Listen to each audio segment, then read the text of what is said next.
Bienvenue dans cette nouvelle émission des idées à l'endroit, consacrée aujourd'hui à une grande figure de la philosophie moderne, disons avec beaucoup de guillemets. Il s'agit de Friedrich Nietzsche, philosophe à certains égards déconcertant d'un point de vue stylistique. Ce n'est pas un homme de l'abstraction conceptuelle, ce n'est pas un homme qui veille à élaborer un système philosophique, comme d'autres, comme Hegel par exemple, de manière un peu paradigmatique. C'est un homme qui considère que la pensée ne procède pas tant du cerveau, de l'esprit, que du corps, et donc des pulsions et des instincts. Et cette manière de concevoir la sagesse est évidemment très différente de la tradition, de la façon dont la tradition philosophique occidentale, en particulier à partir du moment Socrate-Platon, l'envisage. Alors on va essayer d'expliciter sa pensée, de mieux la saisir, de mieux l'approcher. Il faut toujours être prudent avec Nietzsche. Ce n'est jamais très simple de procéder avec lui, de procéder presque au sens pédestre, de marcher avec lui. C'était un grand marcheur. Et nous allons donc cheminer avec lui, avec trois invités. Vous, Philippe Granarolo, vous êtes philosophe, agrégé de philosophie, docteur d'État, vous avez enseigné cette discipline en classe préparatoire aux grandes écoles, vous avez consacré votre thèse de doctorat d'État à Nietzsche. Absolument. Vous êtes un spécialiste de Nietzsche, à qui j'espère l'être. Je crois que les téléspectateurs vont s'en apercevoir, à qui vous avez consacré un grand nombre d'essais. Alors parmi eux, je signale L'individu éternel. C'est le premier. L'expérience nietzschéenne de l'éternité, c'est aux éditions Vrin. Réédité en 2019. Nietzsche, 5 scénarios pour le futur, c'est aux éditions Encre Marine, les belles lettres. Nietzsche et les voies du surhumain, et également En chemin avec Nietzsche aux éditions L'Harmattan. Vous avez également consacré à Nietzsche un très grand nombre d'articles, évidemment, dans un grand nombre de revues, dont la revue Nouvelle École. Absolument. Avec nous également Pierre Le Vigan, familier des téléspectateurs de TV Liberté. J'avais eu le plaisir de vous recevoir lors de la précédente émission qui était consacrée à Georges Sorel. Vous êtes urbaniste de formation, essayiste, philosophe. Vous avez consacré plusieurs volumes à l'histoire de la philosophie et des philosophes. Avez-vous compris les philosophes en 5 volumes et également en 2 volumes aux éditions du Alpha, La planète des philosophes. Et vous avez évidemment consacré un fort chapitre à Nietzsche. J'ajoute, dans le même ordre d'idées, c'est absolument essentiel, que vous avez publié un essai qui s'intitule « Achever le nihilisme ».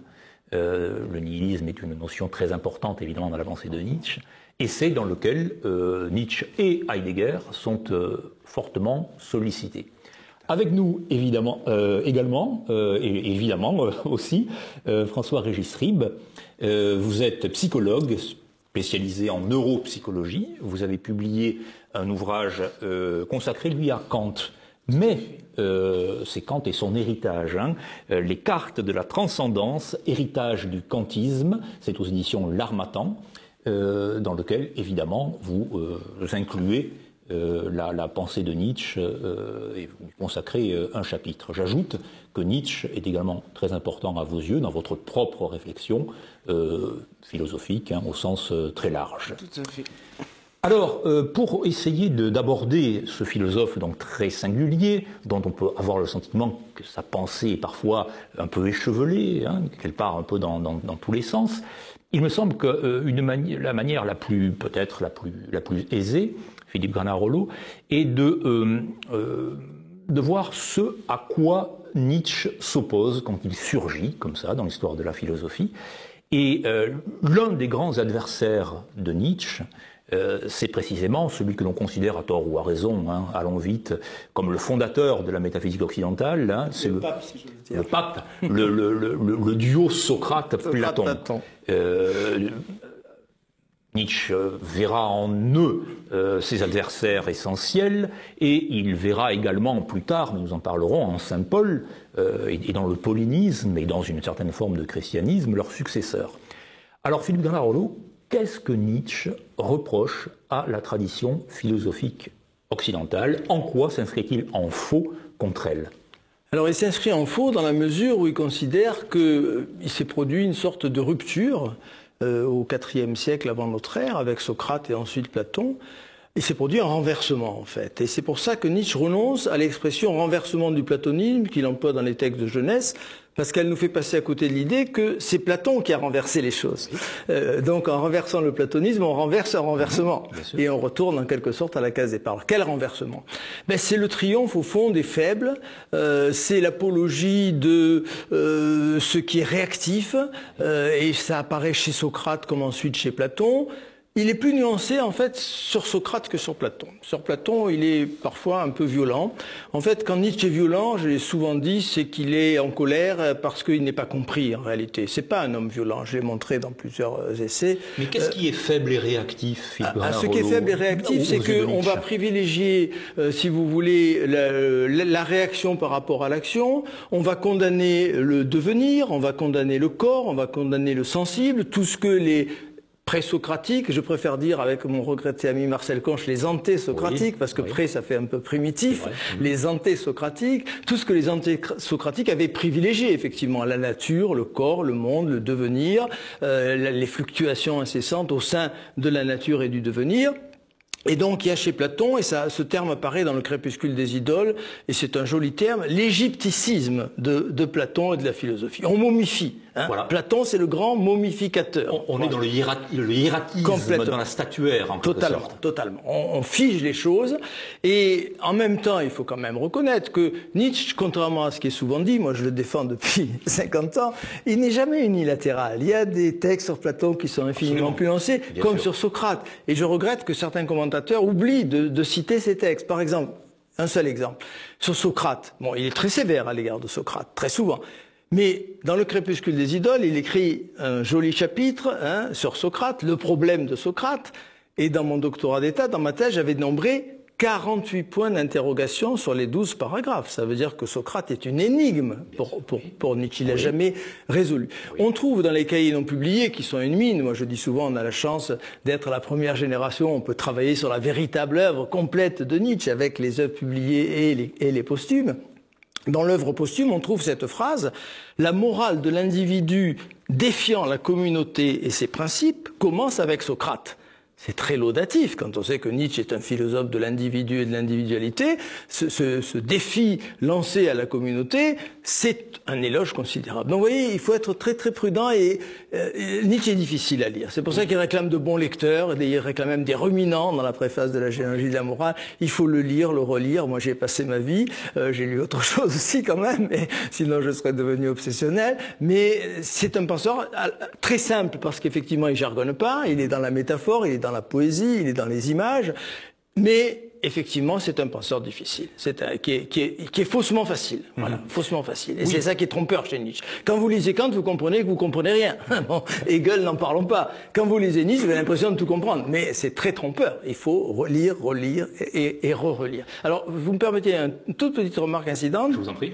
Vous avez semblé dire que Nietzsche est multiple et parfois peut-être un peu éclaté. Moi, j'ai passé ma vie à montrer que, certes, il n'y a pas de système de Nietzsche. On est parfaitement d'accord. Nietzsche est opposé absolument au système, mais en même temps, il y a une grande cohérence. Moi, vous savez, je faisais des paris avec mes étudiants de prépa et de Cagne. Je faisais des paris gagnants, parce que je suis pas très joueur. Je leur disais, si vous me trouvez une contradiction chez Nietzsche et que vous m'apportez cette contradiction, je vous offre une caisse de champagne millésimée. Bon, ils n'ont jamais gagné le pari. Il n'y a pas de contradiction chez Nietzsche. J'insiste lourdement là-dessus. Il y a des points de vue divers. Il y a des diversités. C'est ce qu'on appelle aussi le perspectivisme. Complètement. Vous l'avez illustré sur Socrate. Totalement. On peut l'illustrer également sur la question du christianisme. Totalement. Mais avant d'en venir, d'explorer ce perspectivisme nietzschéen, ce goût de la contradiction, cette manière de penser l'extension du platonisme et donc de cette réactivité et de cette faiblesse, c'est une manière, Pierre Le Vigan, de pointer, j'ai cité votre ouvrage Achever le nihilisme, c'est une manière de pointer la grande accusation que Nietzsche va formuler à l'endroit de l'histoire occidentale et de sa tradition métaphysique, qui est précisément celle de nihilisme. Qu'est-ce qui se passe à ce moment-là? Pourquoi Nietzsche considère-t-il que le chemin platonicien, puis chrétien, puis moderne, nous a entraînés vers un état de fait qui relève du nihilisme? Oui, alors en fait, le nihilisme chez Nietzsche, alors c'est vraiment une question centrale, oui. Et ça se ramène essentiellement finalement au refus du dualisme, et notamment du dualisme corps-esprit, et plus généralement du dualisme entre monde sensible et monde des idées. Et c'est pour cela qu'il remonte à Platon en faisant en quelque sorte le maître de tous nos errements depuis la mémoire la plus lointaine de la philosophie. C'est parce que effectivement il y a chez Platon, alors bien entendu il faudrait nuancer, mais enfin il y a quand même chez Platon effectivement cette opposition entre le monde sensible, c'est-à-dire nos ressentis, nos perceptions, nos pulsions, etc., nos affects, nos affections, et le monde des idées qui relève en quelque sorte d'un grand soleil éblouissant. Alors bien sûr, chez Platon, il y a aussi l'idée d'une participation du monde sensible au monde des idées. Mais c'est vrai que Nietzsche simplifie en quelque sorte Platon, il en retient ce qu'il estime être les traits les plus saillants, et non sans quelques bonnes raisons, Nietzsche considère qu'il y a fondamentalement un dualisme chez Platon, et ça lui paraît absolument dramatique, parce que cela oppose, selon Nietzsche, le monde tel qu'il est, tel que nous le ressentons, et le monde tel qu'il devrait être. Et donc, c'est déjà le début des arrière-mondes. Voilà, c'est une façon de dévaloriser la vie. Et voilà, et s'il y a un monde tel qu'il devrait être, qui est bien meilleur, par définition, que celui qui est, ça veut dire que finalement, nous n'acceptons pas la vie telle qu'elle est, et sont tragiques. Ces joies qui vont toujours avec des peines, inévitablement. Et donc, ça, c'est vraiment, pour Nietzsche, c'est vraiment le fondement du nihilisme. Alors ensuite, bien sûr, il décline ce nihilisme de manière beaucoup plus fine, en expliquant qu'il y a un nihilisme passif qui consiste à ne croire en rien, qu'il y a un nihilisme actif qui consiste à vouloir que dans une société, tout le monde soit comme ça, c'est-à-dire que personne ne croit en quelque chose. Et il explique aussi qu'il y a un nihilisme plus subtil, mais non moins dangereux, qui consiste à croire en des idéaux, mais des idéaux bas, des idéaux médiocres et surtout, peut-être plus encore, des idéaux trompeurs. La science, etc., voilà, le socialisme, etc. Donc vraiment, cette question du nihilisme, tout à fait raison, Rémi, est centrale chez Nietzsche. Alors, François Rissrib, on a évoqué, c'est Philippe Bernard-Rollo qui a évoqué ce mot de faiblesse. Nietzsche pointe ce qui est ressorti de la faiblesse. Il y a, vous êtes psychologue, Nietzsche aimait beaucoup les psychologues d'ailleurs, et l'idée de la psychologie. Il lisait les moralistes français, il lisait Stendhal au sens de comme autant de psychologue. C'était une valeur qu'il portait très haut et un esprit qu'il portait très haut. Nietzsche se définissait comme philosophe médecin. Cette manière de pointer ce qui est ressorti donc de la faiblesse et ce qui est ressorti de la force, à contrario, est-ce que cela vous paraît, dans quelle mesure cela vous paraît une grille de lecture pertinente également? Déjà, j'aimerais relever ce que monsieur a dit. C'est qu'effectivement, Nietzsche s'oppose totalement à l'idée de dualisme. Oui. Et donc en ça, il fait un geste qui ressemble beaucoup à ce que fait mon corps de métier, à savoir le neuropsychologue, puisque ce que nous faisons, nous, c'est essayer d'articuler l'organique avec le psychologique beaucoup plus abstrait. Et Nietzsche, qui a horreur de, comme vous le dites, des arrière-mondes, des abstractions, etc., dès 1876, va vouloir se plonger profondément dans les sciences de la vie, dans la biologie, dans la médecine, dans la physiologie, pour avoir un rapport au charnel, à l'organique. Oui. Il dit dans Humain trop humain qu'il avait soif de réalité et que c'est pour cette raison qu'il se plonge là-dedans. Et alors de ça, on va voir que ça innerve énormément son vocabulaire, et qu'effectivement il y a tout un ensemble de notions liées à la médecine. C'est au corps donc, c'est l'organicité, c'est le corps qui va mettre en évidence, le corps pense. Et alors il va trouver dans les textes de Virchow notamment, cette idée d'assimilation qui va le fasciner. Donc d'assimilation, Virchow parle de l'assimilation au niveau cellulaire. Oui. C'est-à-dire qu'une cellule va avoir cette capacité à être affectée passivement par un corps étranger, ce qui va perturber son organisation interne. Et donc pour s'en défendre, elle va réagir et alors l'incorporer et pouvoir, au lieu d'en être victime, l'intégrer pour croître. Ça, c'est vraiment quelque chose qui va le fasciner, qui va innerver beaucoup de notions, dont notamment la notion de grandeur chez Nietzsche, qui renvoie toujours à la même chose, grande politique, grand style, grande santé, tout ça, c'est finalement, ça renvoie à cette idée d'être capable d'incorporer un maximum de diversité en soi, tout en faisant en sorte que cette diversité ne nous déchire pas, mais à l'inverse, qu'on soit capable d'en faire quelque chose qui soit vecteur de vitalité. Et de créativité et de création. Exactement. Et donc c'est là que je vais répondre à votre question, c'est que son idée de grande santé, c'est quoi? C'est pas la volonté de faire en sorte que les individus soient dans un état de silence des organes, qu'ils ne soient jamais malades, qu'ils soient dans une égalité d'humeur d'un jour à l'autre. C'est tout l'inverse, c'est cette capacité de guérir. Guérir, ça suppose de pouvoir tomber malade. Et donc, comme ça, en étant dans une dynamique dans laquelle on tombe malade, puis on retourne à la santé, puis on fait face à une nouvelle forme de maladie, ça, pour Nietzsche, c'est cette capacité à intégrer différents rapports au monde. Quand on va pas bien, évidemment, on sait qu'on pense différemment. Autrement dit, quand on est dans un état de faiblesse, de maladie ou quoi que ce soit, eh bien, on va avoir une autre perspective sur les choses. Et si on est capable de guérir, puis de sombrer dans un nouveau mal, puis de guérir, puis de vivre une nouvelle maladie, on multiplie ces perspectives sur le monde, ce qui fait de nous le porteur de 1000 mondes, si vous voulez. On est porteur de 1000 mondes et en tant que tel, on est capable de créer des valeurs riches, des valeurs intenses. Et en ça, Nietzsche considère que c'est oui, le propre d'une vie bonne, d'une vie intense et d'une vie porteuse de vitalité. Oui, authentiquement vécu et pleinement vécu, bien sûr. Exactement. Alors, ces manifestations de la maladie, parce que c'est important, grande santé, maladie, force, faiblesse, la maladie, donc Nietzsche la voit, la diagnostique en tant que philosophe médecin dans la pensée de Socrate, Platon. Il la diagnostique également dans le christianisme, pour ce qui a été dit, c'est-à-dire cette idée d'un arrière-monde, comme disait Pierre Le Vigan, d'un monde idéal, enfin, qui viendrait doubler le monde réel, qui lui est profondément, on va y revenir, mais tragique. Les manifestations de cette maladie nihiliste dans le monde moderne, quelles sont-elles? Parce qu'après tout, on aurait très bien pu concevoir que après l'ère chrétienne, donc après que la vitalité du christianisme s'est estompée dans l'histoire, les hommes, et en particulier les Européens, Nietzsche raisonne en termes civilisationnels, auraient opté pour la santé précisément. Or, pas du tout. Nietzsche considère que les Européens, le monde moderne, dans la filiation du christianisme et après le christianisme, ont en quelque sorte aggravé cette maladie. Quelle est-elle, cette maladie moderne?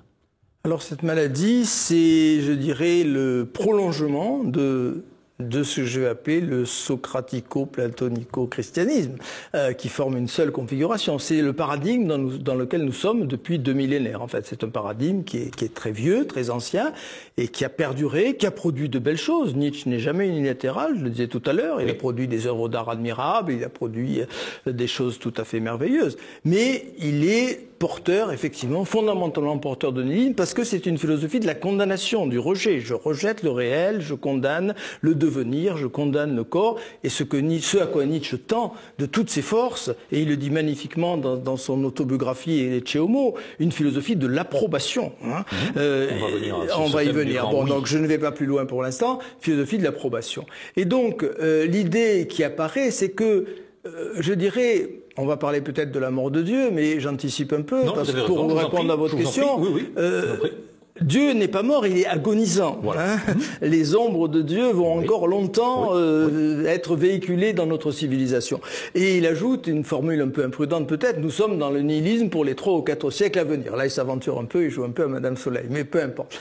Donc, oui, nous sommes dans une sorte de fin de cycle, de fin de parcours, où nous voyons, au fond, j'ai presque envie de dire, ce à quoi nous assistons aujourd'hui, c'est le christianisme sans ses meilleurs côtés, sans la puissance qu'il a quand même manifestée, malgré sa face nihiliste. On voit plus aujourd'hui que le rejet du corps, le dualisme, tous les signes, effectivement, de faiblesse, je reviens à ce terme, qui est quand même majeur, hein, et on a cette figure extraordinaire. Moi, je suis fasciné, je l'ai lu 300 fois dans ma vie et je le relirai encore, le dernier homme, le paragraphe 5 du prologue de Zarathustra, où Nietzsche dit en 40 lignes ce que Huxley a écrit en 350 pages. Tout est dit sur notre civilisation. Nous sommes la civilisation du dernier homme. Voilà notre maladie. Nous voulons notre petit bonheur pour le jour, notre petit bonheur pour la nuit, mais on révère la santé. Quelle santé? Pas la grande santé dont parlait notre ami, la petite santé étriquée, le petit bien-être rikiki, un matérialisme sordide,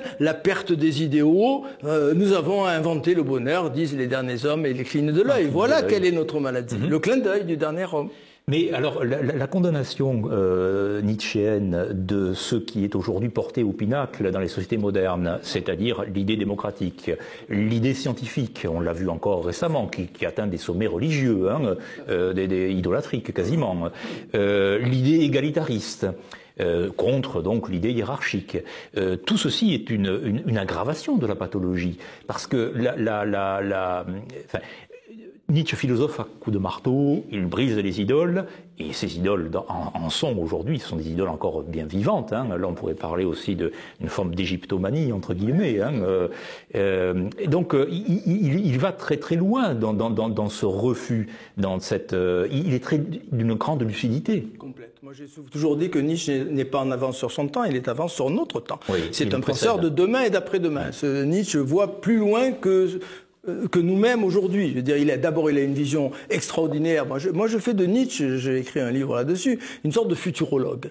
D'où l'impression de contradiction. Un futurologue qui vous écrit un livre aujourd'hui décrivant la fin du XXIe siècle comme apocalyptique, tout fout le camp, la planète est à feu à sang, et qui dans 5 ans écrit un livre en disant le monde est merveilleux, il se contredit pas. Il décrit de futuribles, comme disait. Je pense à ça parce que je vais décrire un article dans la revue Futurible, justement.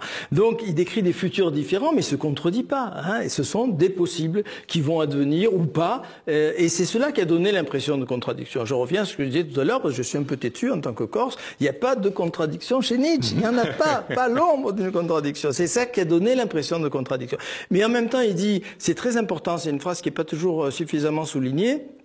Nous sommes dans une époque charnière, difficile à interpréter. Les mêmes symptômes peuvent être interprétés comme signe de maladie, pour reprendre notre terme, et en même temps comme promesse d'avenir. Donc c'est très très difficile de poser aujourd'hui un diagnostic sur le corps malade de la civilisation, même si fondamentalement elle est extrêmement malade, il y a quand même, et c'est mon côté optimiste peut-être qui m'amène à dire ça, des signes prometteurs qui peuvent signaler une sorte d'issue. On n'est peut-être pas condamné à cette maladie jusqu'à la fin des temps, ou à la disparition, encore moins.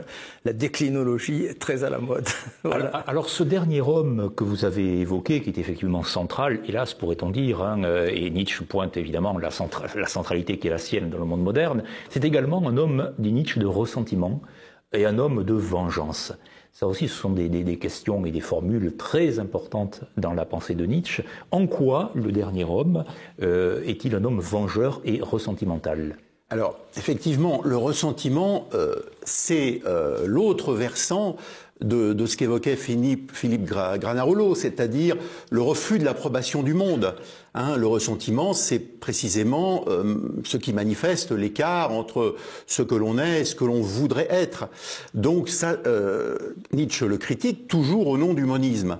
Mais effectivement, par rapport à ce qui a été dit, je voulais en fait insister sur un aspect, effectivement, qui est que avec que Nietzsche a appelé la mort de Dieu, l'effondrement du christianisme, une certaine verticalité qui existait, qui était sur une base que Nietzsche contestait, mais qui malgré tout aidait l'homme à se tenir, hein, en quelque sorte, s'est effondrée et a laissé la place, ça a été aussi évoqué par notre ami, a laissé la place à des idoles plus médiocres, en quelque sorte, même que l'idée de Dieu. Alors, idoles comme la foi en la science, ou la foi dans le progrès, Auguste Comte, la foi dans une société sans classe, Karl Marx, et on pourrait en rajouter d'autres. Et toutes ces petites verticalités de substitution qui n'ont pas duré très longtemps, eh bien, finalement, ont empêché la seule solution de sortie que préconise Nietzsche, c'est-à-dire d'assumer pleinement le perspectivisme. C'est d'ailleurs un élément essentiel dans sa critique constructive de Schopenhauer. Schopenhauer constate que ce qui anime, ce qui est au principe de la vie humaine, c'est le vouloir vivre. Et Schopenhauer dit, non sans quelques raisons, le vouloir vivre nous amène à souffrir, ce qui n'est pas faux. Il nous donne aussi du plaisir, mais la souffrance paraît l'élément primordial que retient Schopenhauer. Et Nietzsche est d'accord avec ce constat, mais il dit, raison de plus pour affirmer ce vouloir vivre, et pour en faire non plus un principe impersonnel, mais pour que chacun d'entre nous en fassions un principe personnel, pleinement assumé, de mise en forme du monde. Sculpte ta propre statue, disait Plotin. Et donc, effectivement, il faut, selon Nietzsche, assumer ce perspectivisme, c'est-à-dire, donc, à partir de là, ne plus être dans le ressentiment, mais être dans la construction, et ça nous renvoie aussi au dépassement radical du nihilisme. Hein. Et donc ça, c'est vraiment un aspect essentiel. Or, le dernier homme est lui, non pas dans le perspectivisme constructif et artistique, mais dans le ressentiment. Voilà. Alors, on a essayé d'aborder le caractère très flamboyant de la critique nietzschéenne et évidemment très pertinent. Nietzsche donc prend acte de la situation dans laquelle nous sommes depuis 2000 ans, hein, en gros, et de son aggravation. Cela dit, il y fait face, hein, il fait front, il le fait en tant qu'individu, en tant que personne, en tant que philosophe, et puis également il s'adresse, par l'intermédiaire notamment de Zarathustra, hein, ainsi parlait Zarathustra, il s'adresse à la foule, enfin, et il a un remède en quelque sorte, hein. Lui, le philosophe médecin, a un remède à cette situation pathologique qui est, on a commencé à l'aborder, à l'esquisser, qui est cette grande affirmation, qui est ce grand oui. Alors, quel est-il? Qu'est-ce qui nourrit cette grande affirmation nietzschéenne face à tous les mots qu'il a pointés et qu'il a d'ailleurs d'une certaine manière vécu lui-même dans son propre corps, hein, dans sa propre chair. Qu'est-ce qui fonde le grand oui nietzschéen? Ah ben justement, c'est ce que j'évoquais tout à l'heure, cette notion d'assimilation. Je pense là aussi un peu influencé dans cette grande approbation du monde et de ses épreuves, parce que puisque la vie c'est profondément assimilation, donc inclusion en soi du divers et de la richesse pour produire toujours des créations plus riches, plus intenses. Oui. Cette approbation, c'est cette capacité justement à avoir face au monde plutôt qu'une armure pour s'en prémunir, des mains ouvertes, pour accueillir en soi un maximum de force, qu'elle soit diverse et voire contradictoire de temps en temps. À condition qu'elle ne nous tue pas. Hein, voilà, qu'elle ne nous déchire pas de l'intérieur, exactement. Et alors, en ça, les psychologues contemporains sont extrêmement nietzschéens parce que, moi, en tant que neuropsychologue, je fais aussi des thérapies. Et ce à quoi j'ai souvent affaire, ce sont des troubles émotionnels, dépression, anxiété, etc. Et ce qu'on sait depuis peu, c'est que, pour prendre l'exemple d'un patient anxieux, phobique, disons, ils ne sont pas phobiques d'une situation, en réalité. Vous avez peur des araignées, c'est pas des araignées en tant que telles que vous avez peur, c'est de l'émotion que ça suscite en vous. Vous êtes intolérant à la perturbation que cet événement crée en vous. Donc, ce qui est sûr, c'est que lorsqu'une personne est phobique, elle le sera non seulement pour un événement spécifique, mais ça va s'élargir au bout d'un moment. Parce que ce qu'elle craint, c'est l'émotion qu'elle ne supporte pas. Et à ce moment-là, quelle est la thérapie appliquée? C'est ce qu'on appelle les thérapies d'exposition. On expose la personne à travers l'objet phobique, on expose la personne à son émotion. C'est une forme d'homéopathie en quelque sorte? Non, certainement. Non, l'exemple est mauvais. Je veux dire par là, on intègre le poison, on essaie de se... vaccin. Oui, de vaccin. L'homéopathie, oui, c'est-à-dire soigner le mal par le mal, je veux dire. Oui. C'est une manière de soigner le mal par le mal, c'est ça? Exactement. Les thérapies d'exposition, contrairement à ce qu'on pense, c'est pas montrer au patient que si on lui montre une araignée, il ne va rien lui arriver, ça il le sait très bien. Ouais. C'est lui apprendre justement à apprivoiser cette émotion négative. C'est ça. Et donc, ces thérapies d'exposition, la philosophie sous-jacente, c'est une philosophie clairement nietzschéenne de l'approbation. C'est-à-dire garder face à toutes les émotions qui se présentent à nous, qu'elles soient considérées comme positives ou négatives, ce sont des émotions riches, des émotions qui se vivent, qui s'explorent et qui ne se fuient pas. Oui, il faut apprendre à ne pas redouter. Alors, il y a également, face à ce dernier homme que vous nous avez décrit, Philippe Granarolo, et toujours dans cette perspective approbatrice et de dépassement par le haut, parce qu'un dépassement peut se faire évidemment par le bas ou par le haut. Donc la situation contemporaine peut être dépassée par le bas, c'est le dernier homme qui s'enlise de plus en plus, mais également par le haut. Et là, il y a une notion évidemment qui a suscité quantité de polémiques et qui est difficile à appréhender, mais il faut le faire forcément, hein, c'est la notion de surhomme. Voilà. Alors, quel est-il? Comment le penser? Comment le comprendre? Je crois que c'est relativement simple. En fait, le surhomme, c'est simplement le fait de... Enfin, penser le surhumain, c'est penser la réouverture de l'évolution humaine, qui risque effectivement d'aboutir à une sorte d'impasse pour 1000 raisons. Une de ces raisons, c'est que, et il faut s'en réjouir d'une certaine manière, on a mis fin à la sélection naturelle. Bon, et je pense au livre du docteur Laurent Alexandre, La mort de la mort, qui dit on n'a pas le choix, l'espèce va se dégrader puisqu'on conserve les plus faibles, toutes les tares sont maintenues, il faut donc le transhumanisme, il faut l'homme augmenté. Bon, et je suis pas du tout d'accord, bien évidemment. J'ai écrit un article sur Nietzsche, critique des biotechnologies. Je pense que ce rêve de surhumanisme, il est un rêve de faiblesse, il est un rêve de dernier homme, c'est vouloir un homme standardisé en réalité, parce que un robot qui produit les valeurs, c'est une société malade qui rêve effectivement d'un homme absolument standardisé. Catherine Bachelard-Jobard avait écrit un très bon livre il y a quelques années. Elle disait mais cet enfant parfait c'est extrêmement dangereux parce que tout le monde va vouloir le même. Enfin, j'espère ne pas me créer un futur procès, mais vous demandez à une mère de famille qui va être enceinte, vous voulez avoir un enfant qui ressemble à Schwarzenegger ou à Mimi Mati? Bon, là, je sais quelle est la réponse, vous le savez sans doute aussi probablement. Bon, donc on va vouloir créer un homme standardisé, uniformisé, c'est pas du tout ça. Bon, il faut ajouter un élément important, Nietzsche est anti-darwinien. Oui. Il le dit, il le répète. C'est important. Bon, il le dit, il le répète. Il ne croit pas que la sélection, il dit la sélection naturelle produit la faiblesse en réalité, produit des hommes médiocres, bien, dans les espèces.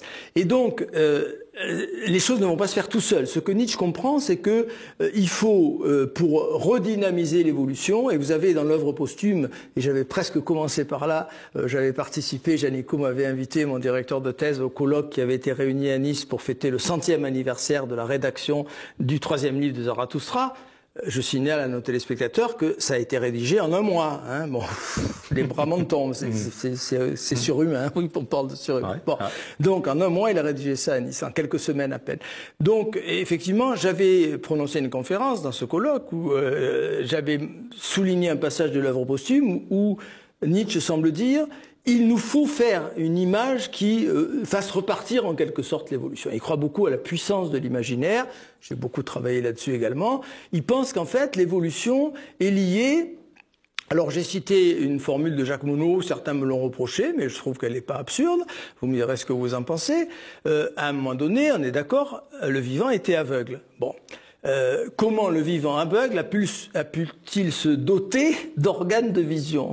Sinon par une sorte de projet de capter des images, alors qu'aucun vivant ne captait des images. Donc, je ne vois pas comment on peut expliquer les choses autrement que par une sorte de faculté imaginaire du vivant que Nietzsche étend à toutes les espèces. Hein, il y a une faculté imaginaire du vivant qui rêve. Le vivant rêve, nous rêvons tous, et il s'agit de recréer un rêve qui est le contraire du rêve médiocre du dernier homme. Amour, étoile, qu'est-ce que cela, dit le dernier homme, et il cligne de l'œil. Non, un rêve qui nous dynamise, qui nous propulse vers l'avenir, et c'est cela en gros que Nietzsche appelle le surhumain. Mais il faut noter au passage, je termine avec ça, je vous en prie, que le surhomme disparaît dans le Zarathustra. Hein, il est annoncé dans le prologue, il apparaît petit à petit, et Nietzsche ensuite, par la suite, après le Zarathustra, semble dire, bon, il ne faut pas croire qu'une espèce succédera à l'humain, il y a eu toujours des hommes supérieurs, des formes extrêmement élevées d'humanité, ça continuera,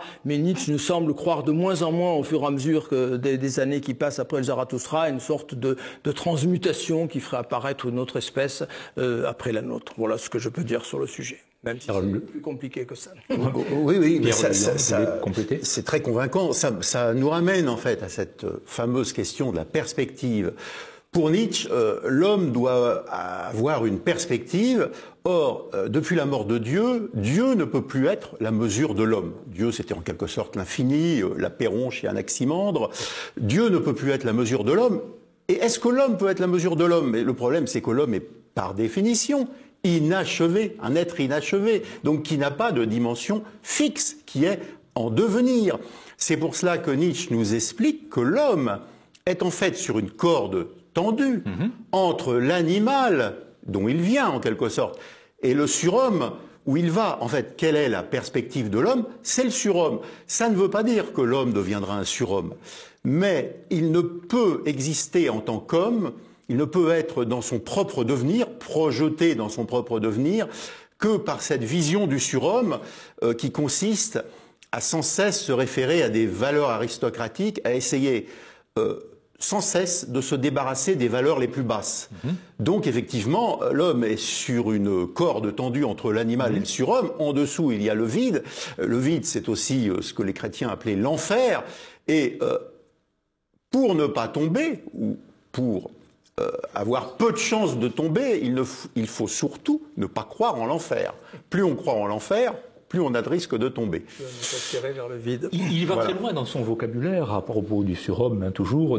Il évoque la domestication, qu'il oppose à l'élevage. Enfin, que peut-on dire en quelques mots, parce que c'est très formel, mais il faut quand même en parler, de ce style de Nietzsche, hein, de ce goût des images, des métaphores, de son vocabulaire précisément qui n'est pas à proprement parler conceptuel et abstrait. Mais je crois qu'on a répondu déjà partiellement à cette question. Je crois que Nietzsche accorde une valeur considérable à la puissance d'imagination qui est en nous, et qui est l'autre nom de la vie finalement. La vie imagine, la vie rêve.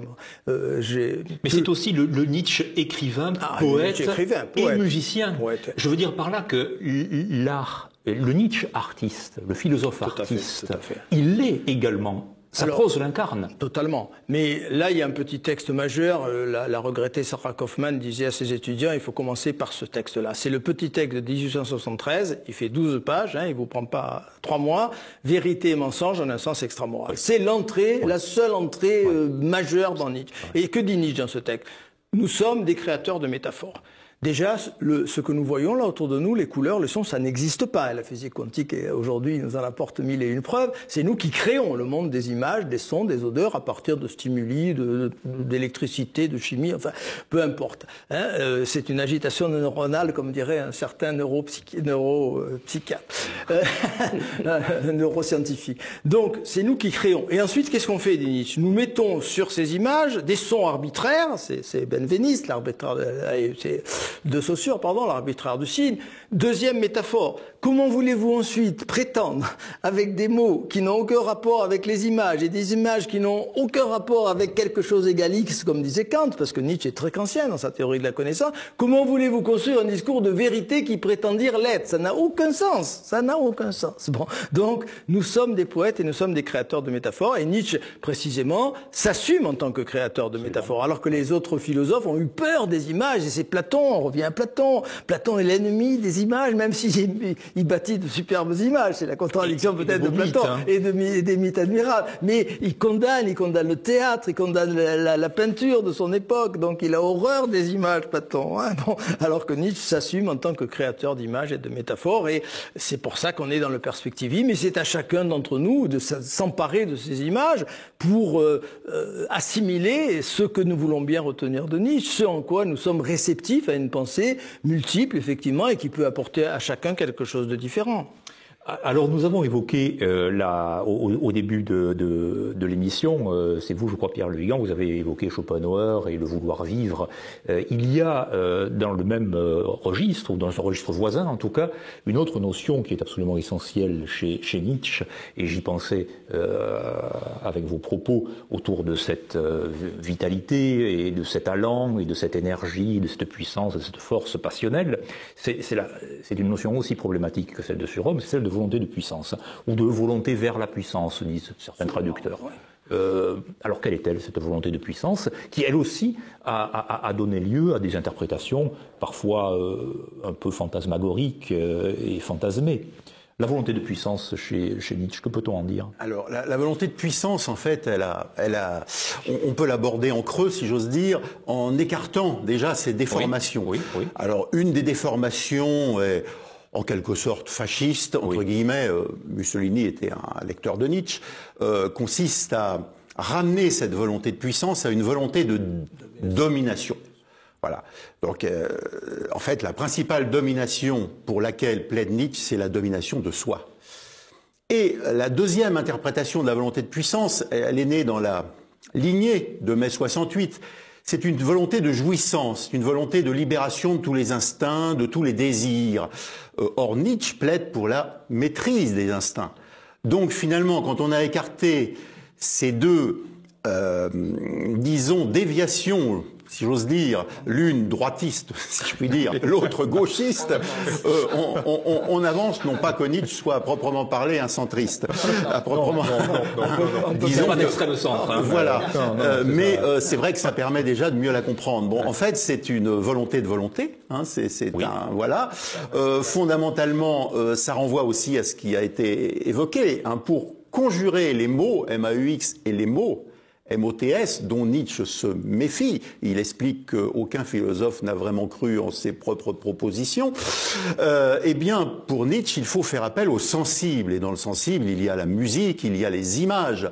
Et donc, voilà, et l'art en général. Et la matière de l'art. Et cet appel au sensible, en fait, fondamentalement, c'est un appel à un rapport direct, immanent avec la beauté du monde, et tout ça nécessite une volonté de puissance. Et effectivement, c'est un élément essentiel chez Nietzsche, qui doit toujours s'articuler aussi avec l'acceptation de ce que le monde se renouvelle perpétuellement, est en perpétuel devenir, ce qui bien sûr touche au thème de l'éternel retour, thème d'ailleurs à certains égards un peu platonicien, puisque ça renvoie un petit peu à la réminiscence chez Platon, à savoir que tout a toujours déjà été vécu et tout va toujours devoir être vécu à nouveau. Philippe Granarolo. Un petit élément à ce que vient de dire notre ami, avec lequel je suis en accord parfait, ça m'inquiète. J'ai rarement été aussi en accord avec des commentateurs de Nietzsche. Bon, ça me trouble profondément, mais c'est à vous qu'en revient le mérite. Ça prouve encore une fois qu'il n'y a pas de contradiction chez Nietzsche. Ça, c'est le côté corse, donc on insiste. Hein. On insiste. J'ajoute un élément très important, j'en sais rien, mais le fait que la volonté de puissance ne soit pas une volonté de pouvoir, c'est, je dirais, démontré dans la généalogie de la morale. La volonté de dominer l'autre est de la faiblesse. Pourquoi c'est de la faiblesse? Mais c'est très simple à comprendre. Vouloir dominer l'autre, c'est vouloir le dominer sur son terrain. Donc je vais sur son terrain. Je suis dans l'hétéronomie, j'ai aucune autonomie. Je regarde l'autre, où est-ce qu'il excelle, et j'essaie de faire mieux que lui, là où il excelle. Alors que la volonté de puissance, c'est la volonté de création. D'ailleurs, Macht, puissance en allemand, c'est le même racine que Maren, qui veut dire fabriquer, produire. C'est la volonté de faire, de produire, de créer. C'est pour ça que les métaphores récurrentes de Nietzsche sont lesquelles? L'enfant qui joue, l'artiste. Voilà ce qu'est la volonté de puissance. C'est la volonté de création. Et aux antipodes, on a ce dernier homme, désir, création. Qu'est-ce que cela dit le dernier homme? Il y comprend rien. Voilà. Donc je voulais ajouter simplement cet élément. Tout à fait raison. L'enfant joueur n'est pas dépendant du regard de l'autre. Il est libre. Il est entièrement libre et autonome. Il est puissant. François-Régis Ribes. Oui, un dernier mot sur la volonté de puissance. J'espère pas être trop long. Ah non, je vous en prie. Mais ce qui est vraiment très intéressant, c'est que, encore une fois, Nietzsche a un désir sincère de comprendre la vie organique, vraiment en profondeur, donc de la cellule jusqu'à l'humain. Et donc, en s'intéressant vraiment à ça, il a pu mettre le doigt et controverser toute la pensée contemporaine sur ce qu'on pense être ce qui anime la vie fondamentalement. Les sciences humaines aujourd'hui sont très influencées par le darwinisme. Et aujourd'hui, il y a un consensus quasi unanime sur l'idée que tout dans la vie n'est que fonction pour survivre. Et Nietzsche, qui connaissait très bien Darwin, c'est pas qu'il est en retard. Et en fait, il va contrebalancer, il va dire non. Si on survit, c'est pour justement épancher notre force. Là où tout le monde aujourd'hui pense l'inverse, on épanche de la force, on essaye de croître avant tout pour survivre proactivement. Lui, il inverse ça et il se trouve qu'en fait, d'une certaine manière, il a raison parce que si vous regardez au sein même d'un organisme, là où on pense que tout suit, toutes les parties sont organisées de manière extrêmement statique et harmonieuse pour répondre à une fonction et assurer la viabilité de l'organisme. En réalité, tout au sein d'un organisme, c'est une lutte en tension permanente et constante. Et le meilleur exemple de ça, c'est le cerveau. Je peux prendre un exemple rapidement? Pour que les choses soient claires, pour que les gens qui nous écoutent, vous avez au niveau de votre cerveau, toute une couronne ici, au niveau pariéto-temporal, qui va vous aider à représenter chacun de vos membres. J'ai ici une zone qui est faite pour me représenter ma main. J'ai ici une zone juste au-dessus qui est faite pour me représenter mon visage. Et donc ces territoires cérébraux vont être perpétuellement alimentés par le fait que j'ai des sensations au niveau de mes mains, au niveau de mon visage, durant tout mon quotidien. Ça va alimenter ces régions cérébrales. Si je coupe ma main et que je n'ai plus ces innervations pour alimenter ces régions cérébrales, eh bien, il se trouve que les régions adjacentes à ce qui initialement les régions adjacentes à la représentation de ma main vont commencer à occuper le territoire. Qu'est-ce que ça veut dire, ça? C'est que c'est pas le fait que ça commence à prendre le territoire de manière tout à fait spontanée, c'est qu'il y a une lutte qui est latente dans notre cerveau perpétuellement. Et de cette lutte, de ce chaos originel, il va y avoir un rapport de force qui est inégal et qui va produire une hiérarchie. Et de là, qui dit hiérarchie dit ordre, et qui dit ordre dit fonctionnalité. Mais c'est sur la base d'un chaos originel que ça s'organise. On passe du chaos au cosmos, là, aussi. Du chaos, on fait naître une étoile dansante. Magnifique, exactement. Voilà, exactement. Mais ça naît d'un chaos. C'est ça. Et ça, c'est intéressant parce qu'aujourd'hui, plus personne ne considère que c'est ça l'origine de ce qui anime la vie. Et pourtant, ça semble assez juste dans ce que dit Nietzsche. Alors, on a évoqué l'éternel retour, peut-être un peu rapidement, et vous l'avez de manière tout à fait juste associé à la réminiscence, c'est paradoxal d'ailleurs, inattendu, de Platon. Vous avez évoqué également quelques lecteurs de Nietzsche. La postérité de Nietzsche est tout de même considérable. Elle l'est certes chez les philosophes, mais elle l'a été également, et elle l'est aussi chez les écrivains. Avec humour, Pierre Le Vigan, vous avez évoqué une postérité de droite, une postérité de gauche. Qu'est-ce que l'on peut en dire de ces, non pas évidemment de tous les lecteurs de Nietzsche, c'est impossible, mais de la manière dont sa pensée a été interprétée. Alors certes, il y a Deleuze, dans le domaine de la littérature, il y a Malraux, il y a Doriot-La Rochelle. Comment, de manière très synthétique bien sûr, philosophes et écrivains ont-ils abordé cette pensée-là? Qu'en ont-ils retenu? Ont-ils d'abord été séduits par un style, par le côté justement poétique, littéraire au sens large de Nietzsche? Comment s'organise un peu cette postérité nietzschéenne? Jusqu'à aujourd'hui, Michel Onfray, bien entendu, et quantité d'autres. Moi, je retiendrai un seul nom parce que j'ai fait une conférence cette année sur lui à Paris. Oui. C'est Clément Rosset. Clément Rosset, qui se voulait un philosophe de l'approbation et dont je montre, ma conférence est enregistrée à la vidéo, vous pouvez la trouver sur Internet. Je montre que j'étais en désaccord profond avec Clément Rosset sur beaucoup de points, et en particulier sur un point. On était participé à des séminaires à Nice, puisque j'étais en doctorat avec Janicot, on en parlait, et que Rosset, évidemment Nietzsche. Ah oui, évidemment, et Rosset participait bien sûr à ces séminaires. Et Rosset disait, je comprends pas pourquoi tu te passionnes pour ce retour éternel, ça n'apparaît presque jamais chez Nietzsche, c'est pas central. J'étais en désaccord le plus profond. Nietzsche est un philosophe de l'approbation. Que dit-il dans Ecce Homo? L'éternel retour, formule d'approbation la plus haute qui se puisse concevoir. Comment peut-on écarter la formule d'approbation la plus haute chez un philosophe qui se veut philosophe de l'approbation? Voilà. Donc je crois que l'éternel retour a effrayé beaucoup de commentateurs, et c'est vrai que j'ai la petite prétention avec mon individu éternel, sous-titre plus important que le titre, l'expérience nietzschéenne de l'éternité. Aux éditions Vrin. Aux éditions Vrin. J'ai la prétention d'avoir pas compris peut-être, mais tenté de comprendre qu'est-ce qui s'est passé au bord du lac de Silvaplana début août 1881. Bon, j'ai fait une enquête quasiment policière. Et là, vous avez une formule capitale. Il écrit une lettre à Peter Gas Kozelitz, alias Kozelitz, qui est tout à fait claire. Il dit... J'ai beaucoup pleuré ces derniers jours dans les promenades, non pas des larmes de tristesse, mais des larmes de jubilation, parce que je suis doté d'une vision nouvelle, ein neuer Blick, par lequel je me trouve en avance. Tout est dit, extraordinaire concision. Nietzsche est doté d'un nouveau voir.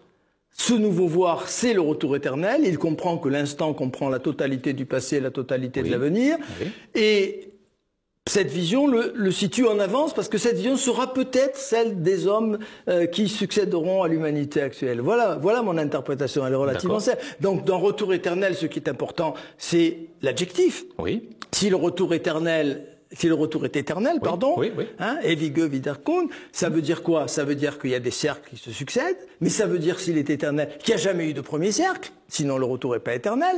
S'il n'y a jamais eu de premier cercle, il n'y a jamais eu de début du premier cercle. Et donc, dans le cercle dans lequel nous sommes aujourd'hui, il n'y a pas de début.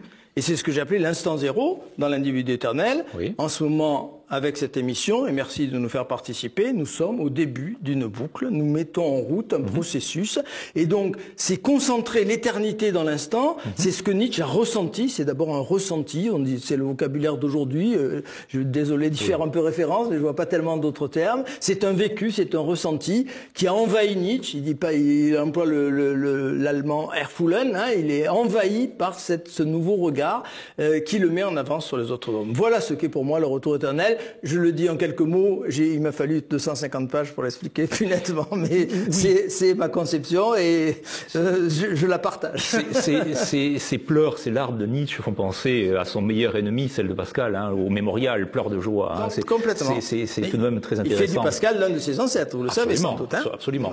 Et c'est une manière aussi, ce que vous venez de dire, d'abolir la dualité entre l'éternel, entre le temporel, le temps et l'éternité. Dans le temps hors du temps, c'est ce qui est la quatrième de couverture de mon livre. Bien entendu. Le temps hors du temps. Alors, notre émission se termine. Pierre Le Vigan, un mot précisément sur cette postérité nietzschéenne. Alors, oui, postérité nietzschéenne importante, Jean Beaufray, Michel Deguy, etc. Drieux-La Rochelle était effectivement très influencé par Nietzsche du début à la fin de son œuvre. Hein.